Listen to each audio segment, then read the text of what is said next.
Most people consider compromise the key to maintaining a working democracy. Most Americans know by now the less our leaders seem willing to compromise, the less actually gets achieved in the end. But compromise isn't the only aspect of democracies. In the early 19th century, the European powers attempted to compromise with one another in order to make a lasting peace in Europe, but when this compromise broke down, yet another war took place, the Crimean War.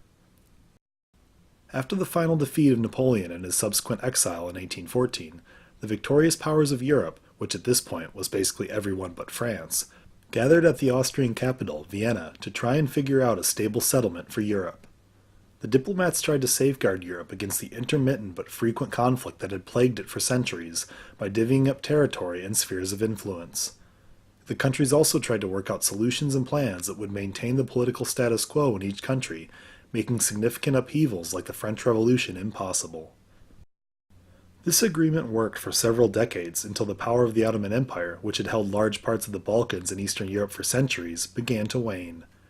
The Ottomans were under pressure from France and Russia to grant special privileges in the Holy Land to the Roman Catholic and Eastern Orthodox churches. Attempting to pressure the Ottomans into granting the Eastern Orthodox Church special concessions, Russia invaded and occupied Ottoman territory in Moldavia and Wallachia in July of 1853. The Ottoman Empire was outraged at this encroachment upon its territory and declared war on Russia in October. Despite being able to quickly mobilize their forces, the Ottoman fleet was smashed by the Russians in the Black Sea, forcing the Ottomans back to port on Asia Minor. The other powers of Europe were worried that Russian advances into the Balkans and possibly even the Middle East would ruin the precarious European balance of power devised earlier in the century. Additionally, Great Britain was worried that Russian control or influence in the Middle East would disrupt Britain's trade routes to India and the Far East that ran through the Mediterranean Sea.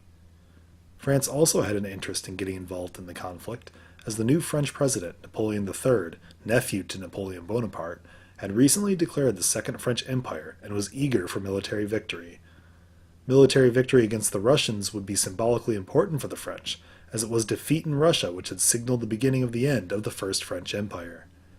As a result, Britain and France demanded Russia leave Ottoman territory by March of 1854 and sent fleets to the Black Sea in early 1854 to secure Ottoman ports and trade routes. When Russia failed to leave the territory, Britain and France declared war on Russia. Eventually, Russia did evacuate the territory in the summer of 1854, but only after Austria threatened to join the Allies if Russia failed to heed the demands. Despite this, France, Britain, and the Ottomans landed forces in Russia and Crimea on the north shore of the Black Sea in September of 1854. Though some fighting occurred in the Baltic Sea, most of the military action occurred here, as the Allies conducted a long siege of the Russian city of Sevastopol. After over a year of heavy fighting in and around the city, the Russians resigned themselves to defeat and left Sevastopol. However, they also blew up forts, munitions, boats at port, essentially anything they could not take with them on their retreat. With heavy casualties taken on all sides, the Allies' nominal victory in Crimea was the only result of nearly 2 years of conflict. In order to force a peace favorable to the Allies, Britain and France prepared an invasion fleet in the Baltic, threatening to land at St. Petersburg. Though they likely had little intentions to actually go through with the invasion, the buildup of the force had its intended effect. Russia signed the Treaty of Paris in March of 1856. According to the treaty, the Russians had no claims to the Ottoman territory they had invaded. In addition, Russia was outlawed from keeping any kind of military presence in the Black Sea and lost territory in the Balkans. The Crimean War signaled several things to the major European powers. The peace created by the Congress of Vienna was shattered, largely due to the vulnerability of the Ottoman Empire. Securing the Middle East and the Balkans from being dominated by any one major European power would be the chief concern of Great Britain and other European powers for the following century.